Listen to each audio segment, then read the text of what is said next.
আজ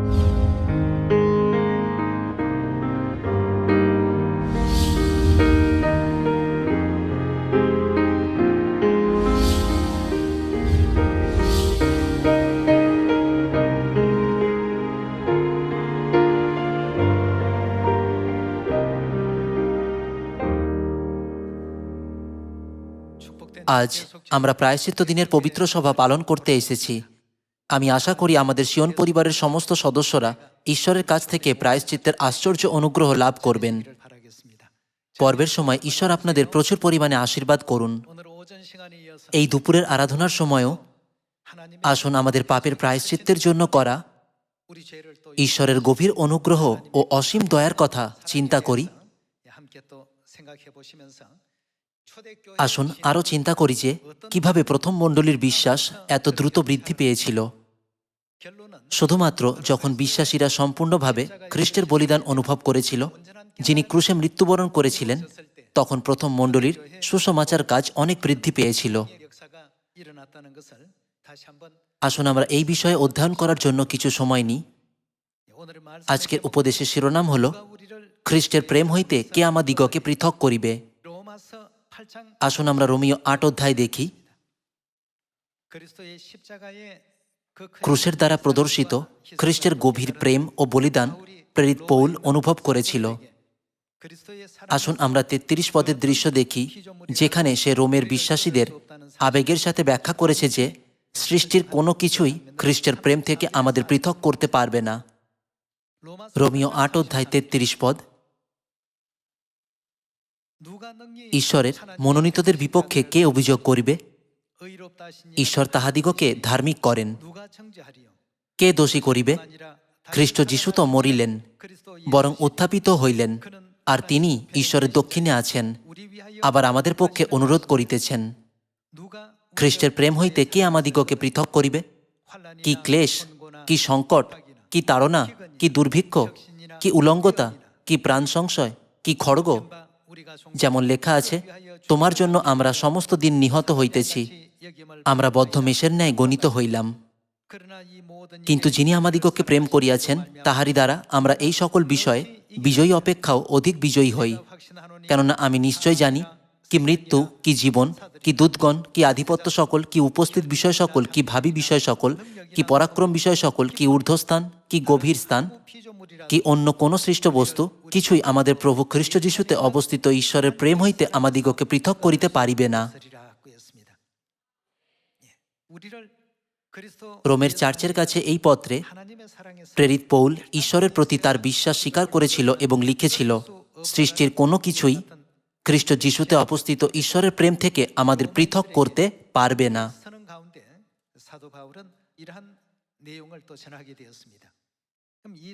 যেহেতু বিশ্বাসীরা ক্রুশের উপর খ্রিস্টের বলিদানের অর্থকে গভীরভাবে বুঝতে পেরেছিল, তাই রোমান সাম্রাজ্যের কাছ থেকে ভয়ানক অত্যাচার, বাধা এবং নিন্দা সত্ত্বেও তারা কি শেষ পর্যন্ত বিশ্বাস ধরে রাখতে সক্ষম হয়নি?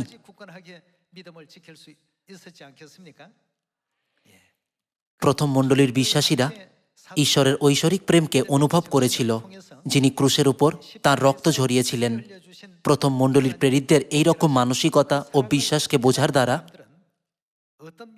আসুন আমরা তাদের বিশ্বাসের জীবনে চলা পথের দিকে দেখি। আসুন আমরা প্রেরিত ২০ অধ্যায়ে যাই। প্রেরিত ২০ অধ্যায় ২২ পদ। আর এখন দেখো, আমি আত্মাতে বদ্ধ হইয়া জেরুসালেমে গমন করিতেছি। সেই স্থানে আমার প্রতি কি কি ঘটিবে তাহা জানি না। এইমাত্র জানি, পবিত্র আত্মা প্রতি নগরে আমার কাছে এই বলিয়া সাক্ষ্য দিতেছেন যে বন্ধন ও ক্লেশ আমার অপেক্ষা করিতেছে। কষ্ট এবং কারাগারে যাওয়ার বিপদ সত্ত্বেও প্রেরিত পৌল সেই পরিস্থিতি থেকে পালিয়ে যায়নি, কিন্তু সুসমাচার প্রচার করার জন্য সেটাকে জয় করেছিল। ২৪ পদ। কিন্তু আমি নিজ প্রাণকেও কিছুর মধ্যে গণ্য করি না, যেন নিরূপিত পথের শেষ পর্যন্ত দৌড়িতে পারি এবং ঈশ্বরের অনুগ্রহে সুসমাচারের পক্ষে সাক্ষ্য দিবার যে পরিচর্যা পদ প্রভু যীশু হইতে পাইয়াছি, তাহা সমাপ্ত করিতে পারি। তাহলে কিভাবে প্রথম মণ্ডলীর বিশ্বাসীরা এরকম বিশ্বাস রাখতে পেরেছিল? আমাদের সেই প্রেরণা ও পরিস্থিতি বোঝা দরকার, যা তাদের এরকম বিশ্বাস রাখতে দিয়েছিল। আসুন প্রেরিত ২১ অধ্যায়ে যাই। ২১ অধ্যায় ১০ পদ। সেই স্থানে আমরা অনেক দিন অবস্থিতি করিলে জিহুদিয়া হইতে আগাব নামে একজন ভাববাদী উপস্থিত হইলেন। আর তিনি আমাদের নিকটে আসিয়া পৌলের কটিবন্ধন লইয়া আপনার হাত পা বাঁধিয়া কহিলেন, পবিত্র আত্মা এই কথা কহিতেছেন, যে ব্যক্তির এই কটিবন্ধন তাহাকে জিহুদিরা জেরুসালেমে এইরূপে বাঁধিবে এবং পরজাতীয়দের হস্তে সমর্পণ করিবে।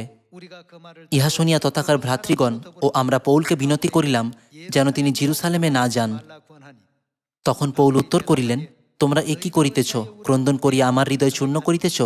কারণ আমি প্রভু যিশুর নামের নিমিত্ত জেরুসালেমে কেবল বদ্ধ হইতে তাহা নয়, বরং মরিতেও প্রস্তুত আছি। 20 অধ্যায় এবং 21 অধ্যায়ের বাক্যের দিকে দেখে আমরা প্রথম মণ্ডলীর সদস্যদের আচরণ ও মানসিকতার এক ঝলক দেখতে পাই যখন তারা খ্রিস্টের দেওয়া কাজ সম্পূর্ণ করেছিল। প্রথম মণ্ডলীর বিশ্বাসীদের উৎসাহভরা মানসিকতা ও বিশ্বাসের উৎস কি ছিল? তারা কিভাবে এরকম বিশ্বাস রেখেছিল তার বর্ণনা থাকা কি উচিত নয়? অন্যরা করছে বলেই যদি তারা সাধারণভাবে প্রচার করত, তাহলে তারা দীর্ঘ সময় ধরে ধৈর্য রাখতে পারত না। কিন্তু প্রথম মণ্ডলীর বিশ্বাসীরা প্রচার করেছিল কারণ তারা ঈশ্বরের বলিদানকে সম্পূর্ণভাবে বুঝতে ও অনুভব করতে পেরেছিল। আমাদের পাপের প্রায়শ্চিত্ত করার জন্য ঈশ্বর তার মহিমাময় স্বর্গীয় সিংহাসন ছেড়ে পৃথিবীতে এসেছিলেন এবং ক্রুশে অপমানিত হয়েছিলেন। যদিও পরিস্থিতি বদলানোর জন্য তার কাছে যথেষ্ট সামর্থ্য ছিল, তিনি আমাদের উদ্ধারের জন্য স্বেচ্ছায় সেই পথ বেছেছিলেন এবং দুঃখ ভোগ করেছিলেন। ঈশ্বরের আশ্চর্য অনুগ্রহ অনুভব করার এবং কেন তিনি এরকম জীবনযাপন করেছিলেন সেটা বোঝার পর প্রথম মণ্ডলীর বিশ্বাসীরা উৎসাহের সাথে জগৎকে বাঁচানোর খ্রিস্টের কাজে অংশ নিয়েছিল। কিছুই ছিল না যা তাদের বিশ্বাসের উৎসাহকে থামাতে পারত। তারা অপমানিত হয়েছিল, তাদের কারাগারে দেওয়া হয়েছিল, শিকলে বন্দি করা হয়েছিল, পাথর মারা হয়েছিল, এমনকি তলোয়ার দিয়ে বধ করা হয়েছিল। কখনো কখনো তাদের মেষের বা ছাগলের চামড়া পরিয়ে রোমের কলোসিয়ামে সিংহের সামনে ফেলে দেওয়া হয়েছিল। রোমান সৈন্যরা তাদের লাঠিতে উপরে উঠাতো, তাদের উপর তেল ঢেলে দিত এবং তারপর আগুন দিয়ে মানব মোমবাতি হিসাবে পুড়াতো। তাদের সমস্ত রকম নির্যাতন করা হয়েছিল। তবুও কোনো কিছুই প্রথম মণ্ডলীর বিশ্বাসীদের বিশ্বাস থামাতে পারেনি। এর কারণ ছিল তারা খ্রিস্টের প্রায়শ্চিত্তের বলিদানের গভীর অনুগ্রহকে সম্পূর্ণভাবে বুঝতে পেরেছিল। তারা সত্যি অনুভব করেছিল। তারা এরকম বিশ্বাস রাখতে পেরেছিল কারণ তাদের গভীর অনুভব ছিল। কিন্তু একটা কৃত্রিম বিশ্বাস দীর্ঘ সময় ধৈর্য রাখতে পারে না। এই জন্য আমাদের প্রথমে ঈশ্বরের প্রেম অনুভব করা দরকার। আসুন ইব্রিয় 12 অধ্যায় 1 পদ থেকে দেখতে থাকি। অতএব এমন বৃহৎ সাক্ষী মেঘে বেষ্টিত হওয়াতে আইসো, আমরাও সমস্ত বোঝা ও সহজ বাধাজনক পাপ ফেলিয়া দিয়া ধৈর্যপূর্বক আমাদের সম্মুখস্থ ধাবন ক্ষেত্রে দৌড়ি। বিশ্বাসের আদিকর্তা ও সিদ্ধিকর্তা যিশুর প্রতি দৃষ্টি রাখি। আমাদের খ্রিস্টকে সঠিকভাবে উপলব্ধি করার চোখ থাকা দরকার, যিনি আমাদের উদ্ধারের জন্য পৃথিবীতে এসেছিলেন। যখন আমরা খ্রিস্টের বলিদানমূলক জীবনকে বুঝতে পারব, আমরাও প্রথম মণ্ডলীর বিশ্বাসীদের মতো একই ধরনের বিশ্বাস রাখতে পারব। আমরাও প্রতিকূল পরিস্থিতি, অত্যাচার বা পরীক্ষা সত্ত্বেও অনবরত সুসমাচার প্রচার করতে সক্ষম হব। আসুন 2 পদ থেকে দেখি। বিশ্বাসের আদিকর্তা ও সিদ্ধিকর্তা যিশুর প্রতি দৃষ্টি রাখি। তিনি আপনার সম্মুখস্থ আনন্দের নিমিত্ত ক্রুশ সহ্য করিলেন। ক্রুশের বিষয়ে তিনি কি করেছিলেন? তিনি ক্রুশকে স্বীকার ও সহ্য করেছিলেন, কারণ এটাই ছিল তার জন্য তার প্রিয় সন্তানদের উদ্ধার করার, মুক্ত করার, তাদের পাপের ক্ষমা দেওয়ার একমাত্র পথ। তিনি আপনার সম্মুখস্থ আনন্দের নিমিত্ত ক্রুশ সহ্য করিলেন, অপমান তুচ্ছ করিলেন এবং ঈশ্বরের সিংহাসনের দক্ষিণে উপবিষ্ট হইয়াছেন। তাহাকেই আলোচনা করো, যিনি আপনার বিরুদ্ধে পাপীগণের এমন প্রতিবাদ সহ্য করিয়াছিলেন যেন প্রাণের ক্লান্তিতে অবসন্ন না হও। তোমরা পাপের সহিত যুদ্ধ করিতে করিতে এখনো রক্তবয় পর্যন্ত প্রতিরোধ করো নাই। আর তোমরা সেই আশ্বাস বাক্য ভুলিয়া গিয়াছ, যাহা পুত্র বলিয়া তোমাদের সহিত কথাবার্তা কহিতেছে। হে আমার পুত্র, প্রভুর শাসন তুচ্ছ করিও না, তাহার দ্বারা অনুযুক্ত হইলে ক্লান্ত হইও না। এই পদগুলিতে লেখা খ্রিস্টের বলিদানের বিষয়ে যদি মনুষ্যজাতি বুঝতে পারত, তারা তাদের বিশ্বাসের জীবনের যে কোনো কষ্ট, অত্যাচার বা সমস্যাকে তুচ্ছ বলে মনে করত।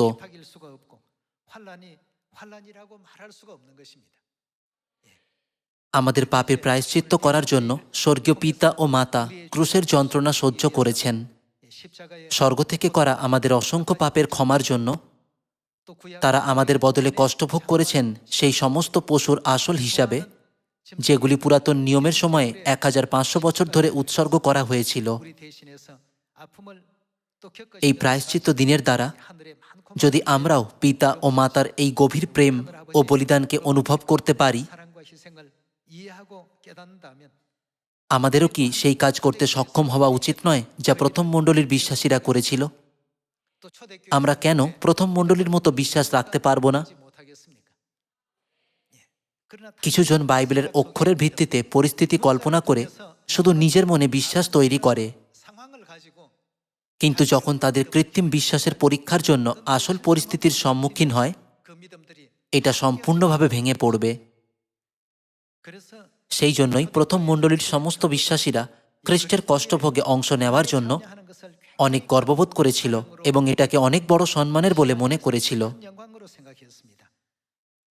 তারা এই বলে অনেক আনন্দিত হয়েছিল, এখন আমি খ্রিস্টের দুঃখভোগে অংশগ্রহণ করার জন্য যোগ্য বলে বিবেচিত হয়েছি। আসুন প্রথম পিতর 4 অধ্যায় 1 পদ থেকে দেখি। অতএব খ্রিস্ট মাংসে দুঃখভোগ করিয়াছেন বলিয়া তোমরাও সেইভাবে আপনাদিগকে সজ্জীভূত করো। বলা হয়েছে যে দুঃখভোগ হল আমাদের বিশ্বাসের যুদ্ধসজ্জা।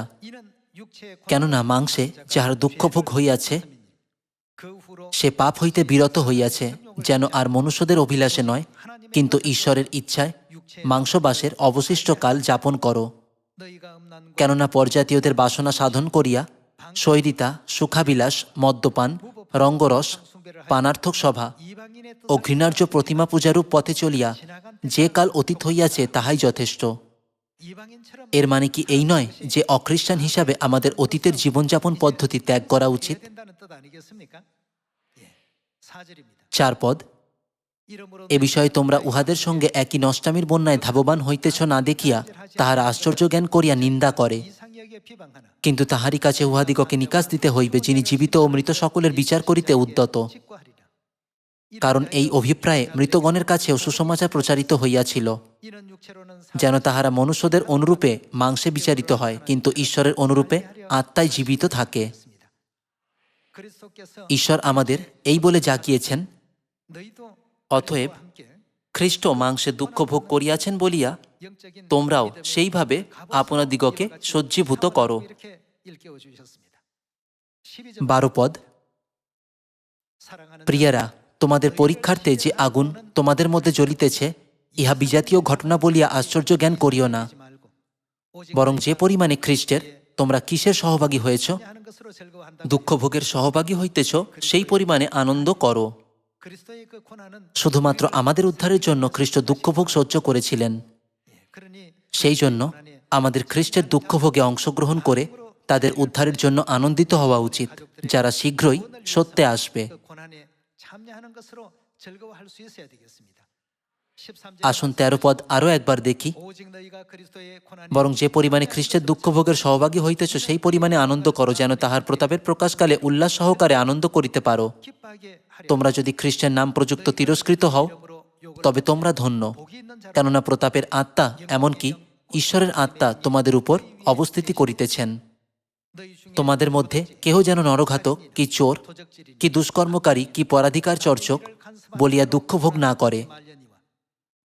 কিন্তু যদি কেহ খ্রিস্টান বলিয়া দুঃখভোগ করে, তবে সে লজ্জিত না হইউক, কিন্তু এই নামে ঈশ্বরের গৌরব করুক। কেননা ঈশ্বরের গৃহে বিচার আরম্ভ হইবার সময় হইল, আর যদি তাহা প্রথমে আমাদিগতে আরম্ভ হয়, তবে যাহারা ঈশ্বরের সুসমাচারের অবাধ্য তাহাদের পরিণাম কি হইবে? আর ধার্মিকদের পরিত্রাণ যদি কষ্টের হয়, তবে ভক্তিহীন ও পাপী কোথায় মুখ দেখাইবে? অতএব যাহারা ঈশ্বরের ইচ্ছাক্রমে দুঃখ ভোগ করো, তাহারা সদাচরণ করিতে করিতে আপন আপন প্রাণকে বিশ্বস্ত সৃষ্টিকর্তার হস্তে গচ্ছিত রাখুক। এখানে আমরা বিভিন্ন ধরনের দুঃখভোগ দেখতে পারি যা খ্রিস্টান হিসাবে জীবন কাটানোর সময় আমরা সম্মুখীন হই। যারা খ্রিস্টের প্রেম ও বলিদানের সঠিক অর্থ বুঝতে পারে তাদের কাছে তাদের দুঃখভোগকে সত্যিকারের দুঃখভোগ বলে মনে করে না। দুঃখভোগ কখনো সামান্যভাবেও অন্যের বিশ্বাসের বাধা হয় না বা ক্ষতি করে না। আসুন 5 অধ্যায় যাই। প্রথম পিতর 5 অধ্যায় 7 পদ। তোমাদের সমস্ত ভাবনার ভার তাহার উপরে ফেলিয়া দাও, কেননা তিনি তোমাদের জন্য চিন্তা করেন। তোমরা প্রবুদ্ধ হও, জাগিয়া থাকো। তোমাদের বিপক্ষ দিয়াবল গর্জনকারী সিংহের ন্যায় কাহাকে গ্রাস করিবে তাহার অন্বেষণ করিয়া বেড়াইতেছে। তোমরা বিশ্বাসে অটল থাকিয়া তাহার প্রতিরোধ করো। তোমরা জানো জগতে অবস্থিত তোমাদের ভ্রাতৃবর্গেও সেই প্রকার নানা দুঃখভোগ সম্পন্ন হইতেছে। আর সমস্ত অনুগ্রহের ঈশ্বর, যিনি তোমাদিগকে খ্রিস্টে আপনার অনন্ত প্রতাপ প্রদানার্থে আহ্বান করিয়াছেন, তিনি আপনি তোমাদের ক্ষণিক দুঃখভোগের পর তোমাদিগকে তোমাদের কি করিবেন? পরিপক্ক, অন্য অনুবাদে আছে সম্পূর্ণ, সুস্থির, সবল, বদ্ধমূল করিবেন। শুধুমাত্র যখন আমরা খ্রিস্টের দুঃখভোগের সহভাগী হব তখন আমরা সম্পূর্ণ হতে পারব। তোমাদিগকে পরিপক্ক, অন্য কথায় সম্পূর্ণ, সুস্থির, সবল, বদ্ধমূল করিবেন। সেই জন্য আমাদের পরিস্থিতি অনুসারে আমাদের কিছু সময়ের জন্য নির্দিষ্ট পরিমাণ দুঃখভোগ দেওয়া হয়। যখনই প্রেরিত পৌল দুঃখভোগের সম্মুখীন হয়েছিল, সে বারংবার এই বিষয়ে জোর দিয়েছিল যে খ্রিস্টের প্রেম হইতে কে আমাদিগকে পৃথক করিবে? কি ক্লেশ, কি সংকট, কি তাড়না? যেহেতু পৌল আগে থেকেই তার প্রায়শ্চিত্তের বলিদানে থাকা ঈশ্বরের অনুগ্রহ ও প্রেম অনুভব করেছিল, সে খ্রিস্টের জন্য বাঁচতে, এমনকি মরতেও দৃঢ় প্রতিজ্ঞাবদ্ধ ছিল। প্রেরিত 20 এবং 21 অধ্যায়ে পৌল অনবরত তার বিশ্বাস স্বীকার করেছিল। আমাদের ক্ষেত্রে আমাদের সামনে যাই সমস্যা ও কষ্ট আসুক না কেন, আমাদের সেগুলিকে কষ্ট বলে মনে করা উচিত নয়। বরং আসুন আমরা পরীক্ষা করে দেখি আমাদের পাপের ক্ষমা দেওয়ার জন্য ঈশ্বর কতটা কষ্টভোগ করেছিলেন। তাকে নিজেকেই ওই সমস্ত যন্ত্রণা ও দুঃখ বহন করার জন্য নিশ্চয়ই তার কাছেও এরকম বোঝা ছিল। তার দুঃখভোগ কত না বড় ছিল। কিভাবে আমার সহ্য করা কোনো দুঃখভোগ বা কষ্ট তার সাথে তুলনা করতে পারি? আমাদের কি নিজেদের দুঃখভোগকে ঈশ্বরের দুঃখভোগের সাথে তুলনা করার বিষয়ে চিন্তা করা উচিত নয়? সেই জন্যই পৌল প্রথম মণ্ডলীর বিশ্বাসীদের বলেছিল, তোমাদের অতীতের সমস্ত শিশুভাবগুলি ত্যাগ করো। এসো আমরা সবাই এরকম শিশুদের মতো বিশ্বাস ত্যাগ করি। যখন আমরা পাপী ছিলাম, ঈশ্বর আমাদের ছেড়ে দেননি বা অবহেলা করেননি। যদিও ঈশ্বর আমাদের পাপে মরতে ছেড়ে দিতে পারতেন, তবুও তিনি নিজেই এই পৃথিবীতে এসেছিলেন হোমবলি হিসাবে নিজেকে উৎসর্গ করতে, তার স্বর্গীয় মহিমা ও সিংহাসন ত্যাগ করে। যখনই আমরা আমাদের জন্য ঈশ্বরের প্রেমের বিষয়ে চিন্তা করি, আমাদের চিন্তা করা উচিত, আমি কি যে ঈশ্বর এরকম অসীম প্রেম ও অনুগ্রহ দিয়ে আমাকে ঢেকে রেখেছেন? আমি কি যে তিনি স্বর্গের মহিমা ছেড়ে দিয়েছেন এবং আমার অসহায় আত্মাকে খোঁজার জন্য পৃথিবীতে এসেছেন? কিভাবে তিনি স্বেচ্ছায় ক্রুশের ভারী বোঝা গ্রহণ করেছিলেন এবং আমাদের জন্য এরকম যন্ত্রণা ও দুঃখে জীবন কাটিয়েছেন? এরকম অনুভবের সাথে পৌল বলেছিল, আমি কিভাবে খ্রিস্টের প্রেমের সাথে বিশ্বাসঘাতকতা করব? যদিও লোকেরা আমাদের তলোয়ার দিয়ে ভয় দেখায় বা আমরা দুর্ভিক্ষে কষ্ট পাই, সৃষ্টির কোনো কিছুই খ্রিস্টের প্রেম থেকে আমাদের আলাদা করতে পারবে না। একবার আমরা ঈশ্বরের এই অগাধ প্রেমকে বুঝতে পারলে আমরা সেই বিশ্বাস অভ্যাস করতে পারব যার যোগ্য জগৎ হবে না। যদিও একজন উপরিভাবে বিশ্বাসের জীবনযাপন করার ভান করে, তাদের বিশ্বাস দীর্ঘ সময় থাকবে না। শীঘ্রই সত্য প্রকট হবে এবং তাদের বিশ্বাস ছিন্ন ভিন্ন হবে। সেই জন্যই আমাদের ক্ষেত্রে এটা জরুরি যে ঈশ্বরের অসীম প্রেম ও ঐশ্বরিক বলিদান খোঁজা এবং অনুভব করা। সমাপ্ত করার আগে আসুন প্রথম করিন্থীয় 13 অধ্যায় থেকে আরও একটা পদ দেখি। এই প্রায়শ্চিত্তের দিনে এবং যখনই আমাদের বিশ্বাস নড়ে যায় সেই সময় আসুন আমরা আমাদের পাপের জন্য ঈশ্বরের দুঃখ, যন্ত্রণা এবং কষ্টের কথা স্মরণ করি। আসুন আমাদের জ্ঞানের অভাব ও শিশুর মতো বিশ্বাসের কারণে নড়ে না যাই, কিন্তু ঘোষণা করি, কে আমাদের খ্রিস্টের প্রেম থেকে পৃথক করার সাহস করতে পারে? এরকম মানসিকতা ও বিশ্বাসের সাথে আসুন আমরা সিয়নের সেই সন্তান হই যারা সারা জগতে শেষ সুসমাচারের কাজ সম্পূর্ণ করতে পারবে।